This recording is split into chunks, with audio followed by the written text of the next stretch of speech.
System reset.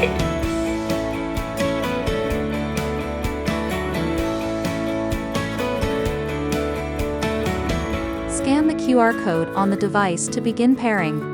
Insert the SIM card, then power on the device. After seeing LED light on solid blue, or here, enter a new address or press enter to use your default address.